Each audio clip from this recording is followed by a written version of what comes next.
nossos corações.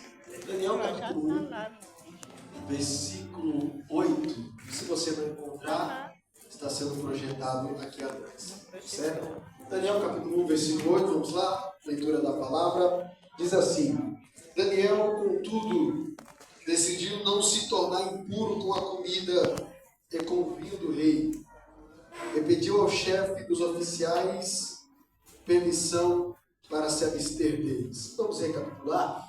E Daniel propôs no seu coração não se contaminar com a porção das iguarias do rei, nem com o vinho que ele bebia.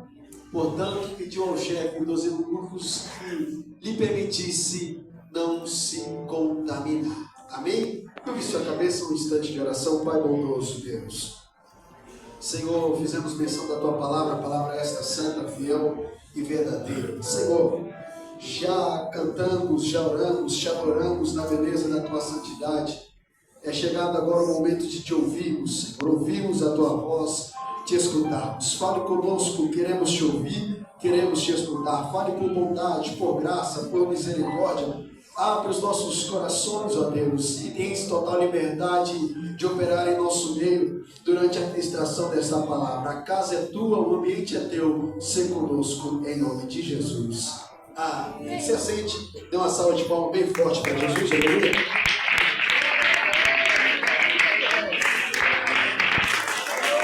Meus irmãos,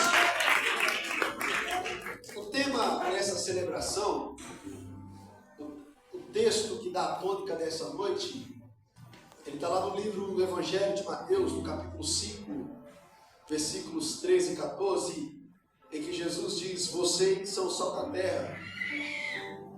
No 14, Jesus diz: vocês são a luz do mundo. Esse texto faz parte do Sermão da Montanha, ou Sermão do Monte, em que Jesus prega logo após iniciar o seu ministério. E é um sermão em que ele traz importantes lições práticas para a fé cristã, para a ética cristã, ou uma linguagem filosófica para o ethos cristão, o modo de viver cristão.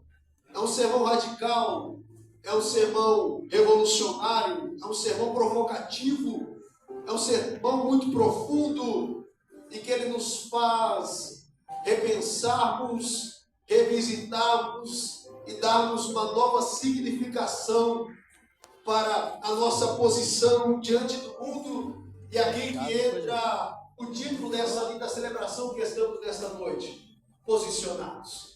E é sobre, partindo dessa ideia, dessa premissa ou desse conjunto de ideias que eu quero trabalhar, pensar com os irmãos nesta noite, orando a Deus, buscando respostas quanto ao que falarmos, no sentido e conduzido por Deus, para pensarmos sobre como nos posicionarmos diante de um mundo que a todo custo tenta comprar a nossa identidade.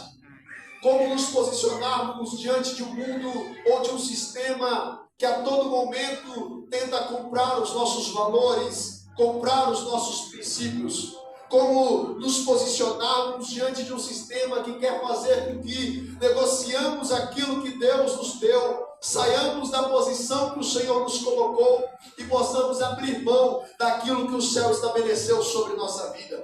A questão é como se posicionar ou como viver de forma fiel e santa, posicionados em um país, em uma nação que a corrupção está instaurada de norte ao sul, em todas as esferas dela.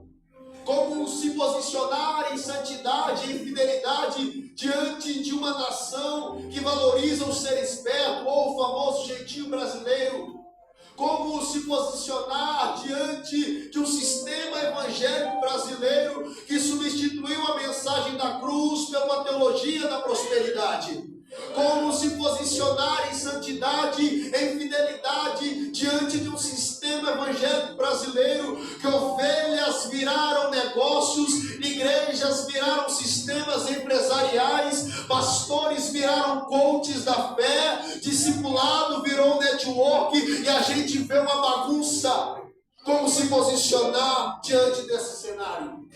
Que resposta traremos para um cenário hostil como esse em que nós vivemos?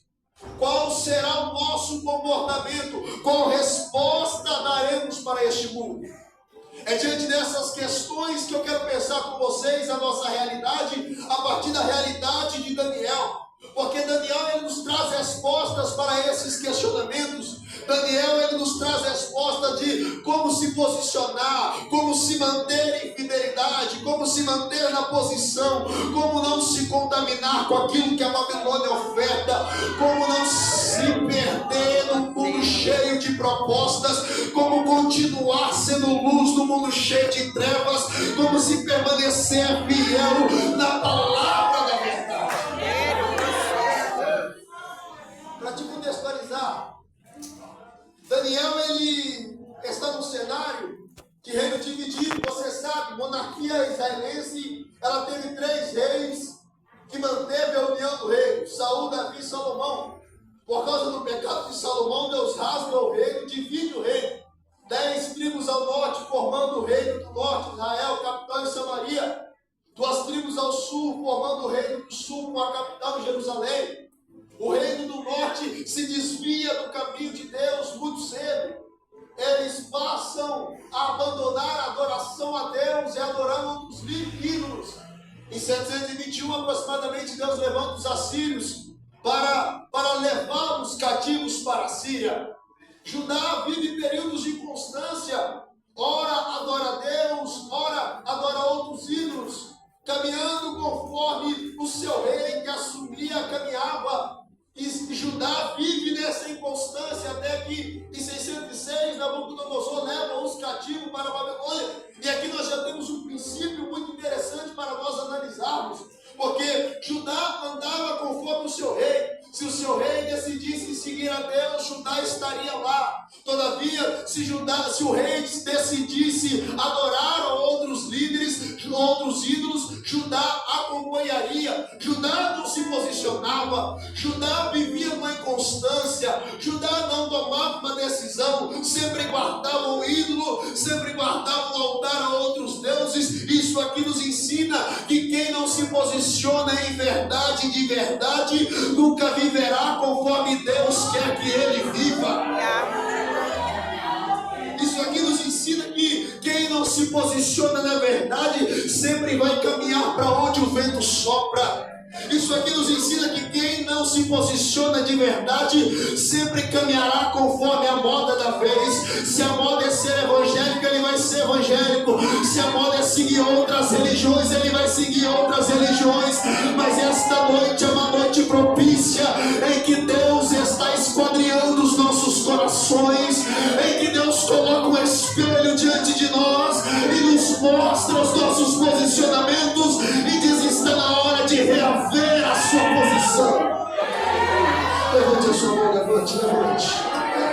levante as duas se você puder, porque Deus está levantando uma geração de posicionados na verdade. O Senhor está questionando até quando você vai viver conforme a moda da vez. Você precisa tomar uma atitude nesta noite, você precisa se posicionar.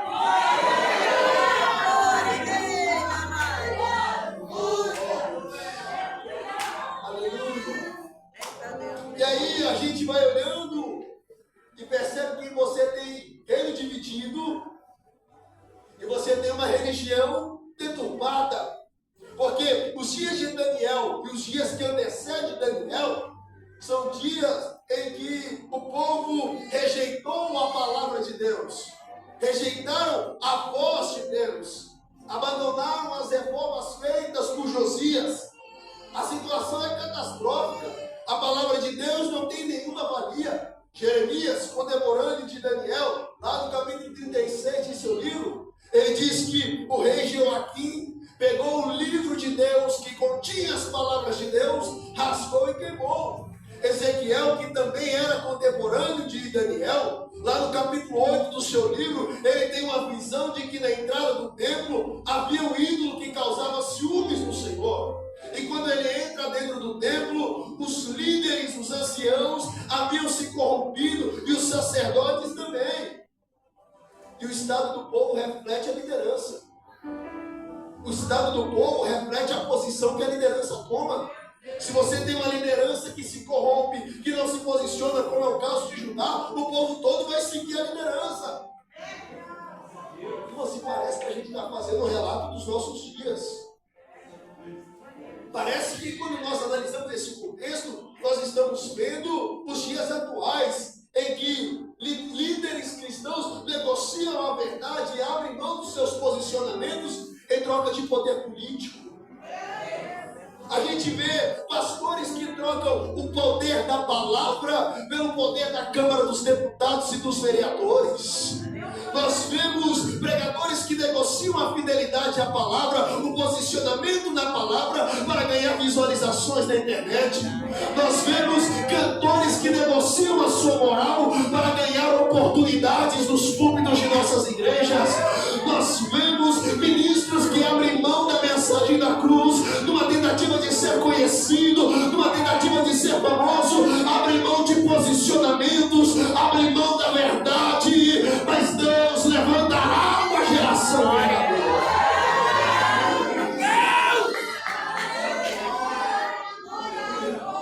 O IFE diz que durante 20 séculos a igreja disse para o mundo: arrependa-se dos seus pecados. Só que agora no século 21 o mundo diz para a igreja: lide com seus próprios pecados.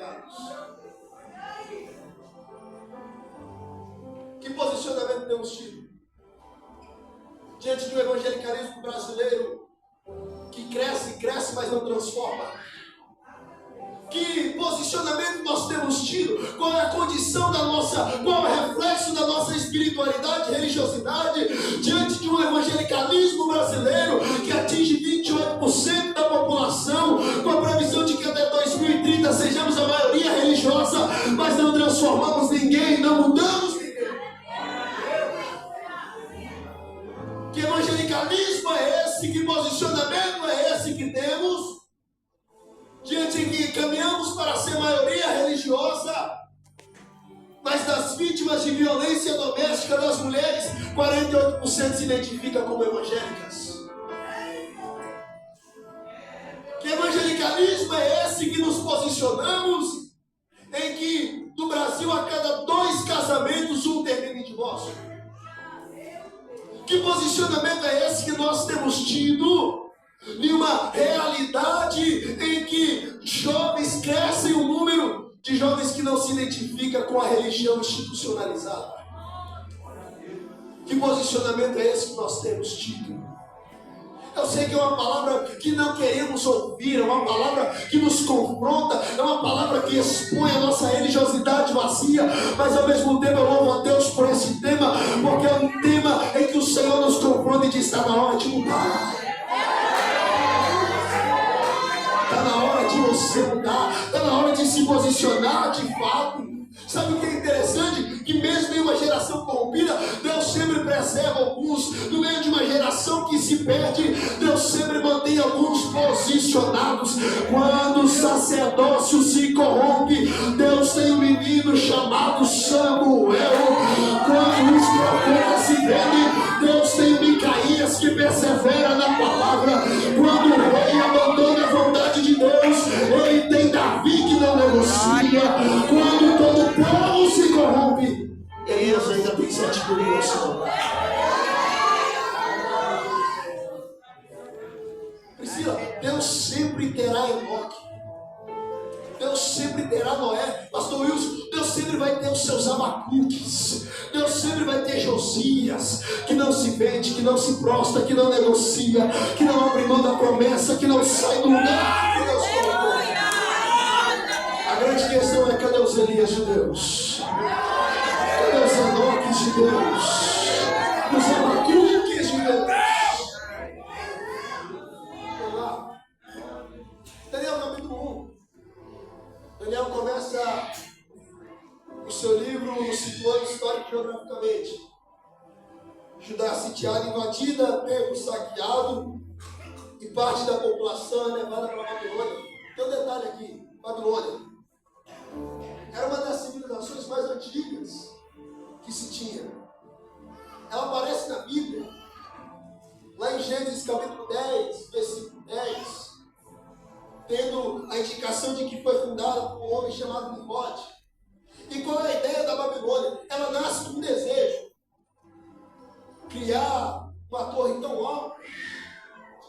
lugares tão altos que se achegassem a Deus. Percebe? O intuito da Babilônia era ocupar um lugar que somente Deus pode ocupar. Qual é a ideia deles? Chegar no céu. Chegar tão alto no lugar que Deus está. Só que lá somente a Ele pertence. E eles estão construindo isso desde a criação da Babilônia. O intuito dela, o objetivo dela é ocupar um lugar que somente Deus tem o direito de ocupar.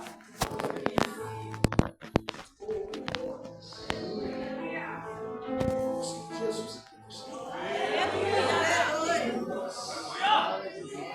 A Babilônia, ela não quer te tirar da igreja. A Babilônia, ela diz assim: não tem problema você ir à igreja, desde que você não seja igreja. A Babilônia diz: não tem problema você carregar a Bíblia, desde que você não leia.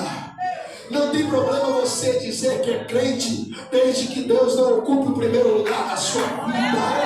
A Babilônia, ela diz assim: coloque o entretenimento em primeiro lugar, coloque os seus objetivos em primeiro lugar, coloque as suas aspirações em primeiro lugar, coloque a sua satisfação.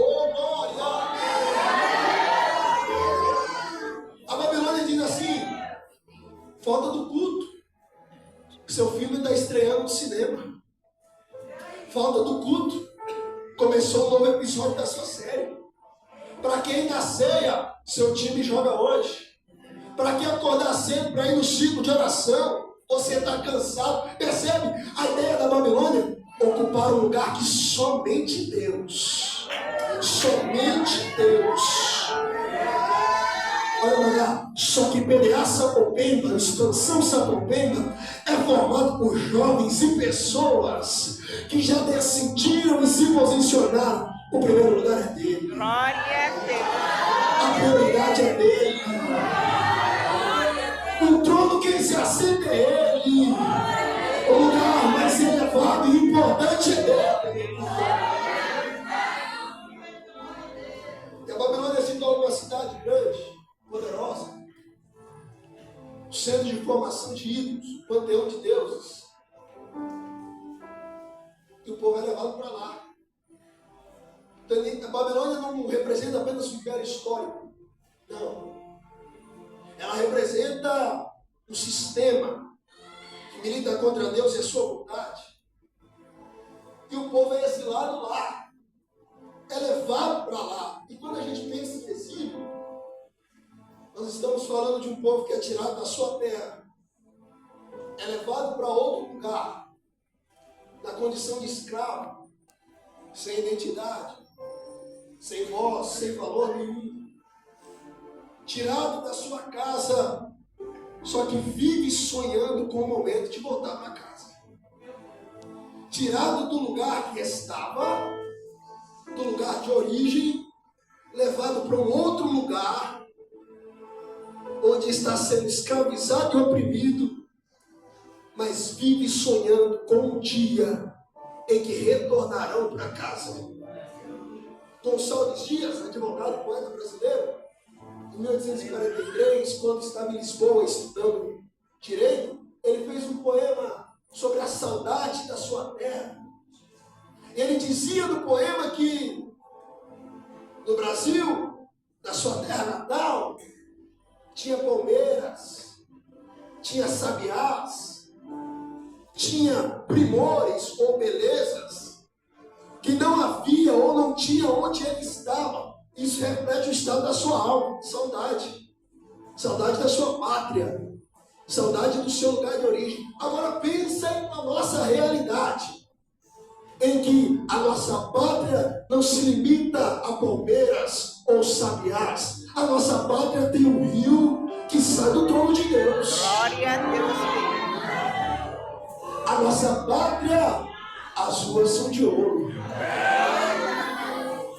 A nossa pátria, o sol nem ousa brilhar, porque Deus é a luz da própria cidade. A nossa pátria não tem morte, não tem choro, não tem dor, não tem tristeza.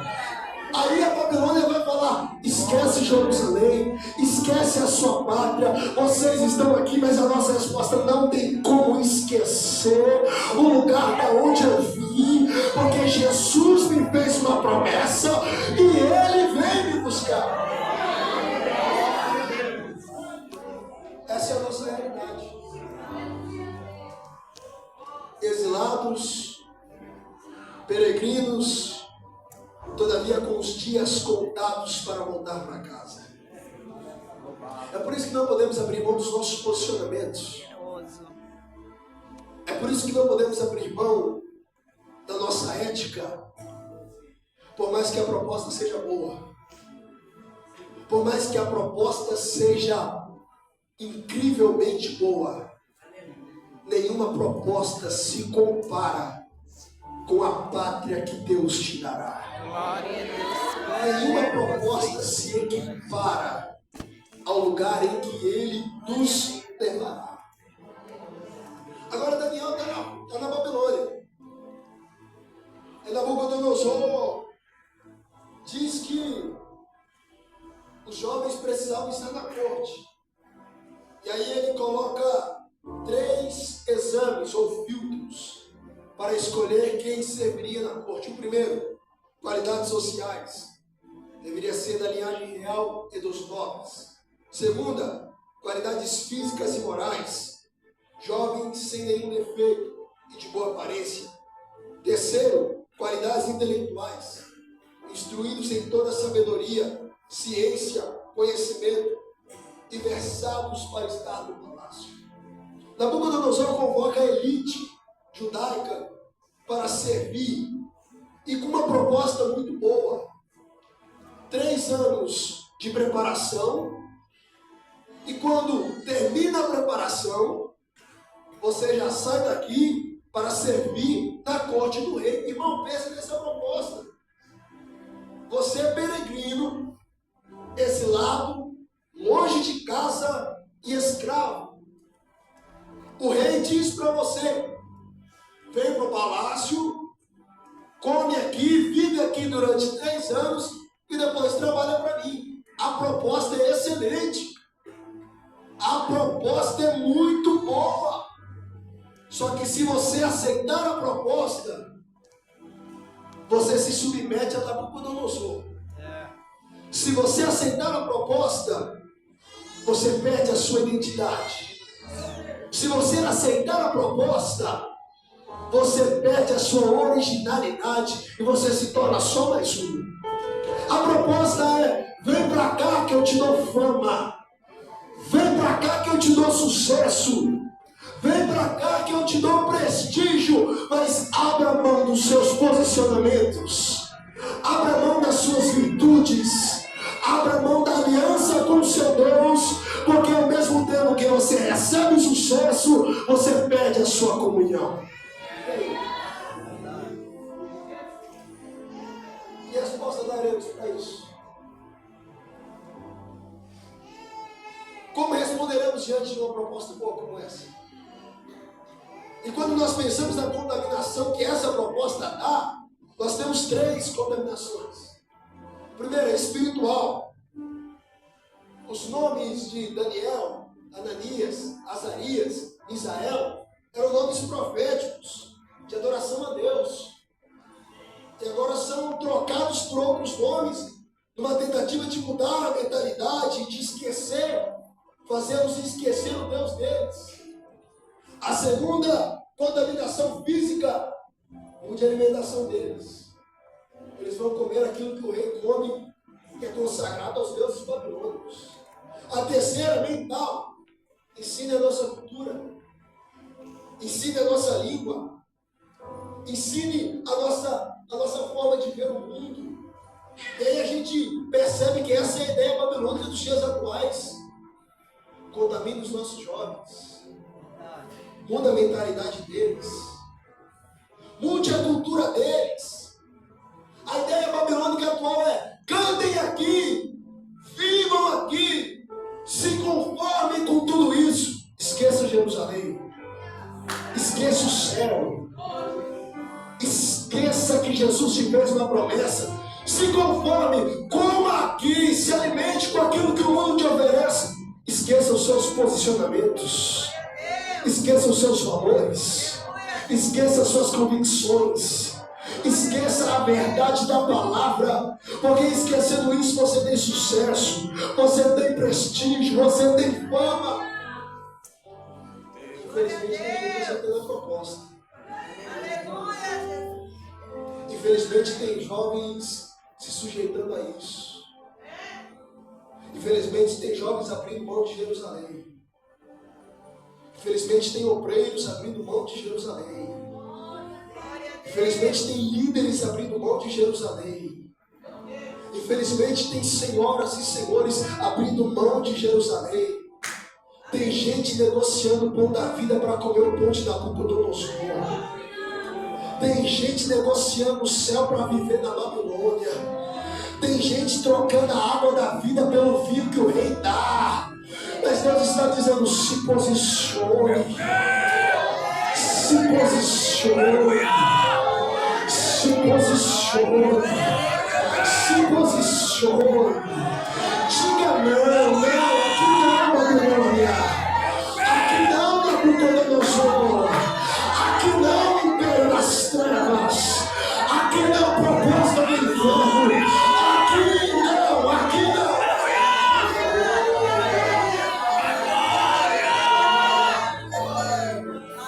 Infelizmente essa é a realidade. Tem gente negociando, trocando a posição que Deus colocou pela posição que o homem oferta. Mas nesta noite Deus vai te encher de virtude. Para cima, levante a sua mão, levante. Oh, receba graça de Deus, pelo poder desta palavra, para ministrar virtude sobre a sua vida, para ministrar graça sobre a sua vida, para que os seus posicionamentos, as suas convicções não se mudem. Receba a graça de Deus aqui nessa noite. Receba a virtude de Deus aqui nessa noite. Receba graça, receba força para se posicionar.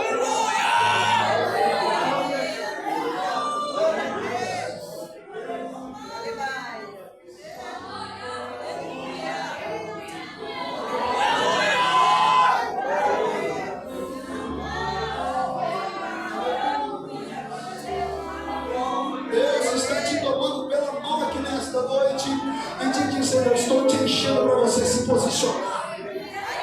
Deus está te tomando pela mão nesta noite, está dizendo: eu estou te enchendo para você viver em santidade.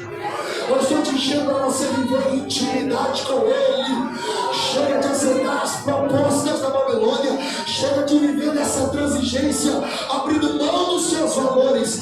Nós precisamos nos posicionar.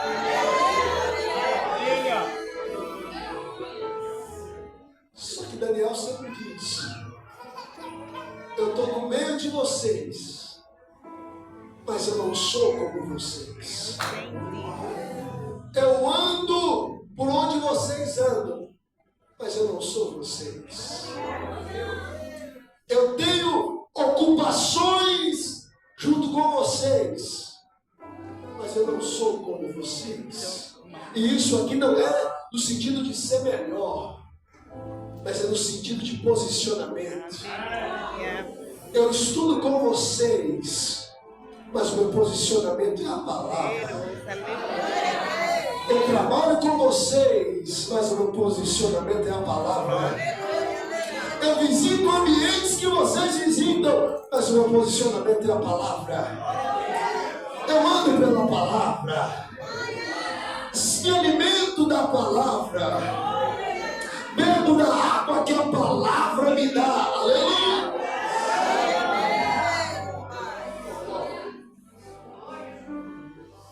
Reprogramação é o que eles tentam fazer com Daniel e seus amigos. Outro nome deles, Daniel, que significa Deus é o meu juiz, era o nome de Beltesazar, que significa Bel protege o rei, o Deus mais alto da Babilônia. Ananias, que significa Jeová misericordioso, chamaram-lhe de Sadraque, iluminado pela deusa do sol. Israel, quem é como Deus, passou a ser Mesaque.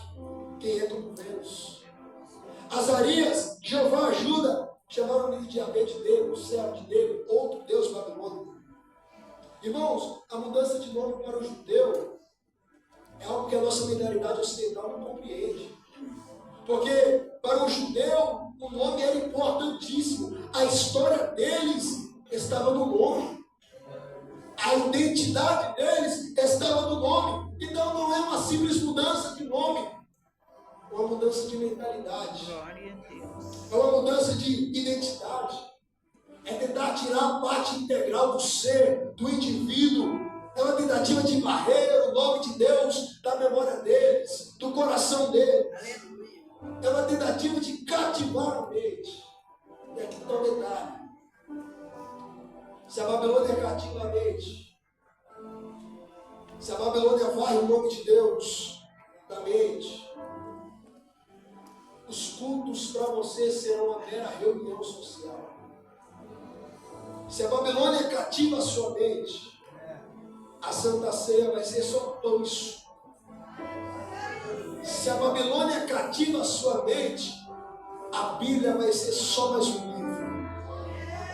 Se a Babilônia cativa a sua mente, orar vai ser jogar palavras ao léu. Se a Babilônia cativa a sua mente, tanto faz, tanto fez participar da comunhão dos santos. Se a Babilônia cativa a sua mente, Deus é só uma ideia, Cristo é só um mito, pecado é só uma representação. Se a Babilônia cativa a sua mente, não importa a comunhão com Deus, importa você servir ao rei. Só que sempre que a Babilônia cativa a mente de alguns, porque do grupo de Daniel tinha outros jovens, o texto não faz menção deles, mas o texto menciona 4: Daniel, Azarias, Isael e Ananias, que disseram para o chefe dos eunucos: eu não vou me contaminar. Tentaram mudar o meu nome, mas eu não vou me contaminar.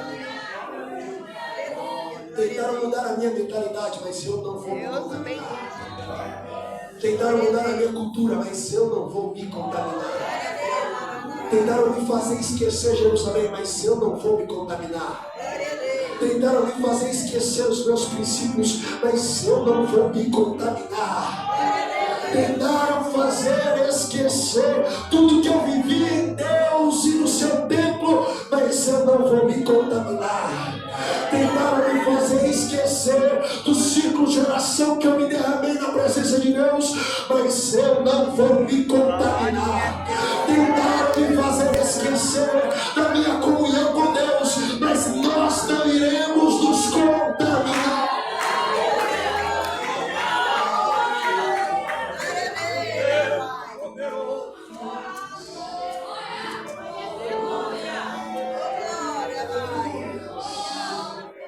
Deus está blindando a nossa mente aqui nesta noite. Deus está nos armando aqui nesta noite para que possamos viver num mundo corrompido e mesmo assim nos mantemos posicionados diante de Deus. Deus está colocando sobre nós aqui nesta noite uma virtude para que nós possamos andar em um mundo corrompido e não nos corrompermos. Deus está nos colocando em uma posição e está nos dizendo: mantenha a posição que eu te coloquei.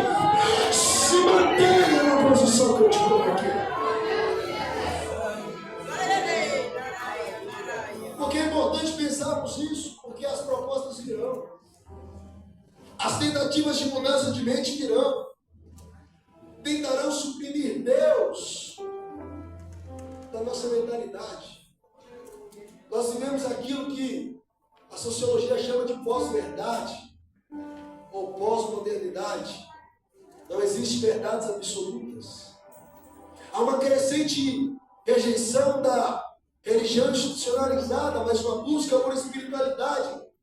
As pessoas dizem: eu quero Deus, mas eu não quero me posicionar. Eu quero algum contato com a transcendência. E não importa como, o importante é ter contato com Deus. Você já ouviu a frase do tipo: todos os caminhos levam a Deus. E aí eles dizem: não existe verdade absoluta. Não existe uma verdade única sobre Deus. Eles dizem o cristianismo é preconceituoso, é exclusivista, o cristianismo é segregador, afasta as pessoas. Não, é que nós temos posicionamento. É que nós temos uma posição e não abrimos mão dela. É que nós somos o povo do livro, e o povo do livro não abre mão deste livro. É que somos um povo que carrega uma verdade, não abrimos mão dessa verdade. É que somos o povo da cruz e como reconhecemos o nosso preço na cruz e não abrimos mão do sacrifício. Aleluia! Precisamos nos posicionar. Oswald Smith diz que o mundo tem se tornado tão religioso e a igreja tem se tornado tão mundana que você não sabe onde começa um e termina o outro. E aí a gente precisa tomar uma posição, porque Tiago, no capítulo 4, ele diz que a amizade com o mundo é inimizade para com Deus. Qual é o conceito de mundo aqui? Mundo aqui não é espaço. Mundo aqui é um sistema que milita contra Deus e a sua vontade, contra os valores do reino. A ideia de Tiago, lá no capítulo 4, é: vocês precisam se posicionar diante desse sistema que luta contra Deus, que luta contra os valores da palavra. E se você anda com o vento, que abre para todos os lados, você não consegue refletir sobre o que está acontecendo. Você simplesmente vai. E aí, sem perceber, você pega hábitos, costumes, falas, gostos, intenções de um sistema que tenta te afastar de Deus. E é que nessas horas que nós precisamos nos posicionar. O que é se posicionar? É você tomar uma atitude. É você tomar uma decisão, dizendo: não importa a proposta, eu fico com Jesus. Glória a Deus. Não importa o preço, eu fico com Jesus. Não importa se me cansarem nas redes, eu fico com Jesus. Glória a Deus. Não importa se eu perca amigos, eu fico com Jesus. Não importa se eu seja rejeitado, eu fico com Jesus. Não importa se eu seja massacrado, eu fico com Jesus. Não importa se me chamem de quadrado, de antiquado ou ultrapassado, eu fico com Jesus. Eu continuo caminhando com Jesus.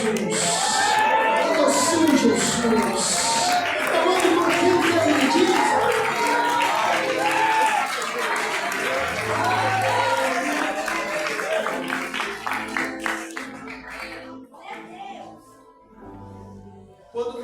Quando falamos em posicionamento, nós temos 3 atitudes em relação a nos posicionarmos no mundo.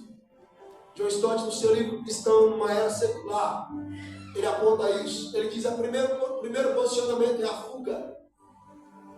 Você se isola numa tentativa de não se corromper, numa tentativa de viver em santidade. Você tampa os seus ouvidos pelo clamor de um mundo desesperado. Você se isola. O segundo posicionamento é a acomodação. Você se acomoda e fica como a igreja de Sardes. Tem nome de que vive, mas está morto, porque você comprou os valores do mundo. A terceira atitude é o engajamento. É quando você reconhece que não é daqui, tem uma pátria celestial, mas você se posiciona como agente de transformação no lugar em que você está. E aqui a gente cai na questão de qual a relevância de uma igreja que não se posiciona. Qual a relevância de um jovem que não se posiciona? Qual a relevância de um jovem que foge da sua realidade? Ou qual a relevância para a transformação da sociedade ou pregação do evangelho de uma igreja que se acomoda? É por isso que nós precisamos ter um posicionamento de engajamento, em que entendemos quem somos, comprados da cruz, nação da cruz, povo da cidade celestial, mas ao mesmo tempo somos agentes de transformação do contexto em que vivemos. Posicionamento implica em se posicionar na sua faculdade e ser agente de transformação lá.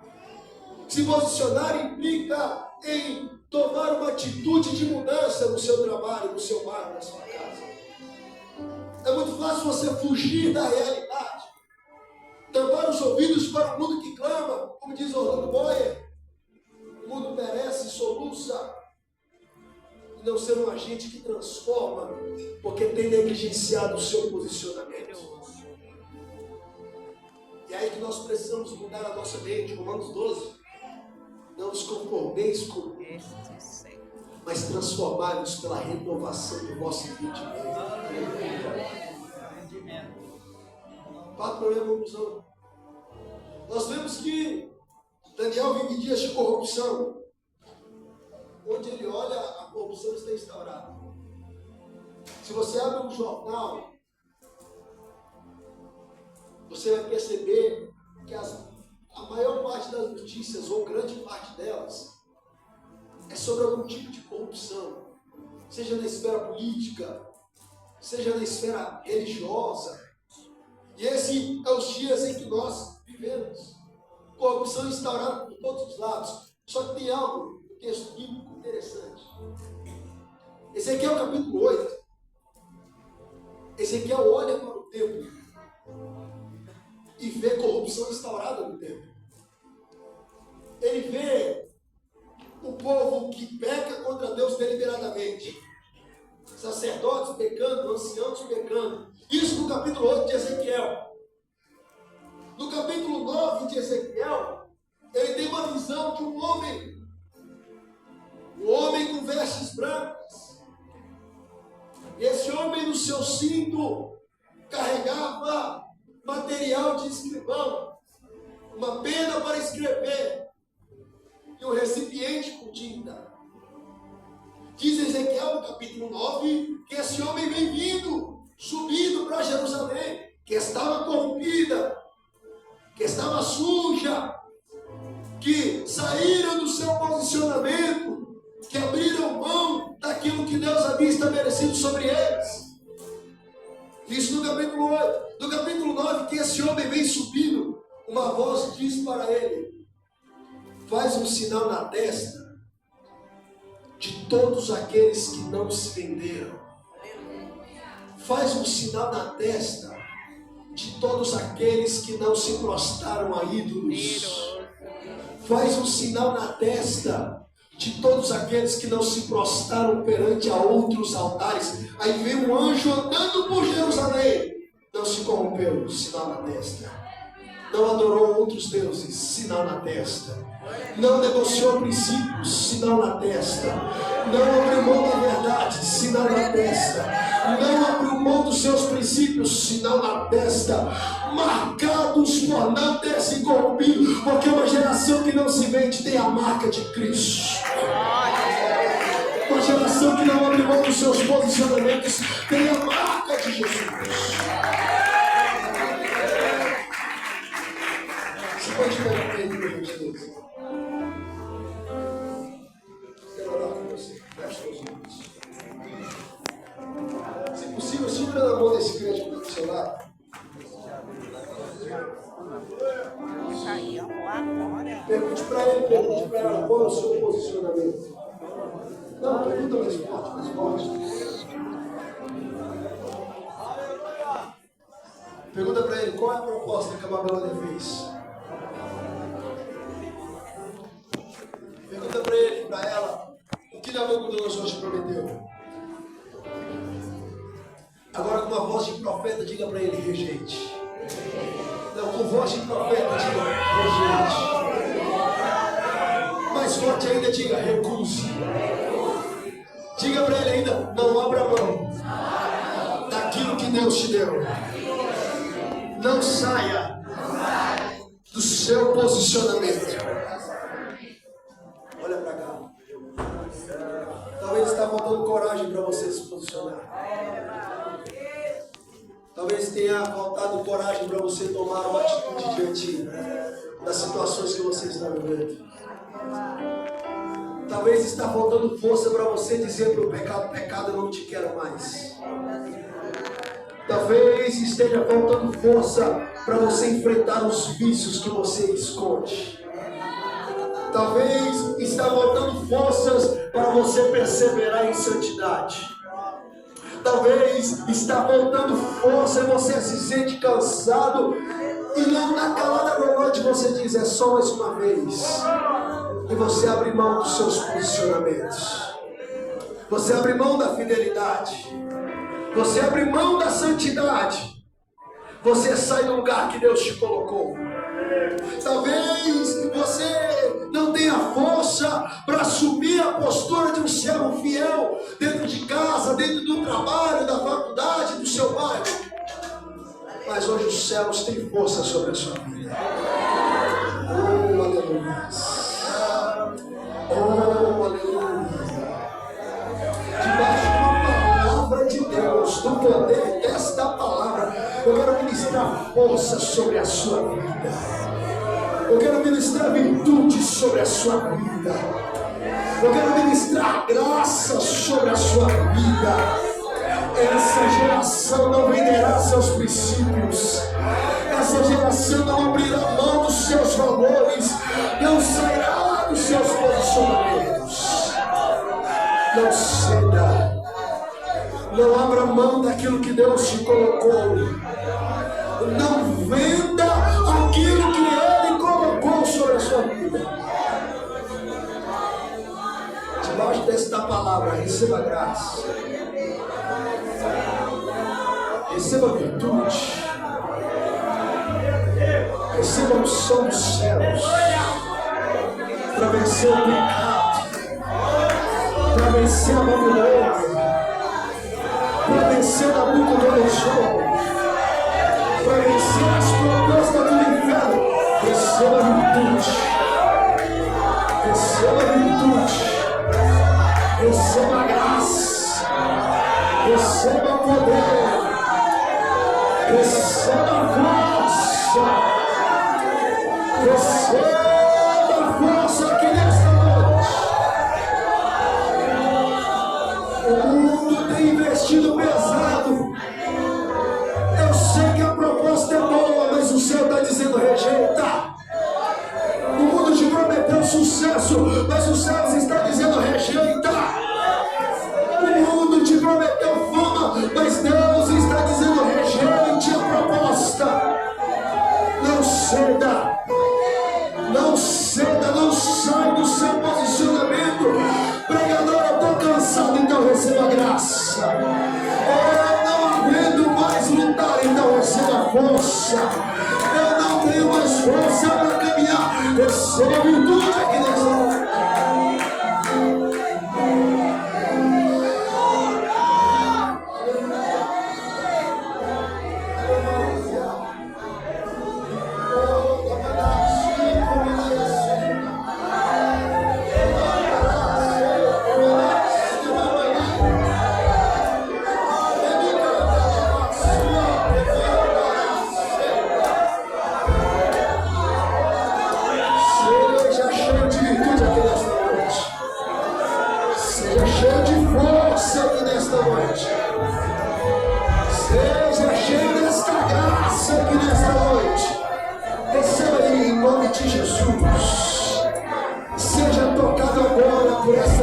Forças espirituais do céu.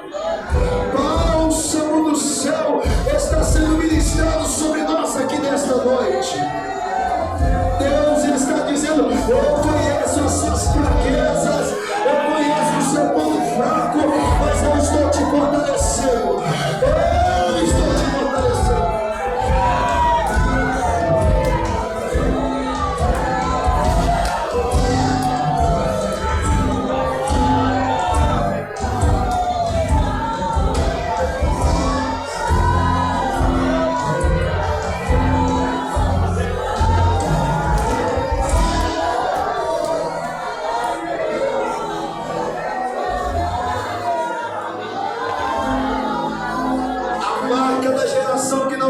Está sendo depositada sobre a sua vida. A marca da geração que não negociou seus princípios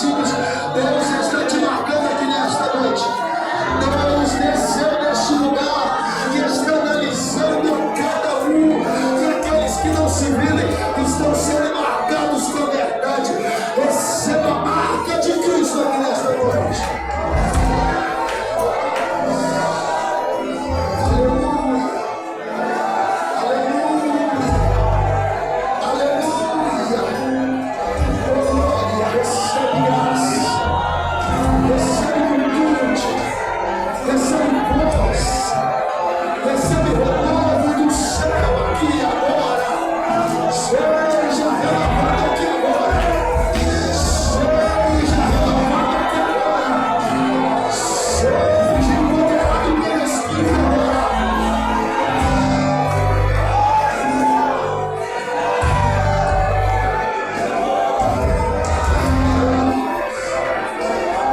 Sobre o Espírito Santo. Sobre o Espírito de Deus. Sobre trazendo renovo. Sobre trazendo virtude. Sobre trazendo força. Sobre trazendo graça. Se apodere desse jovem Espírito Santo. Se apodere dessa jovem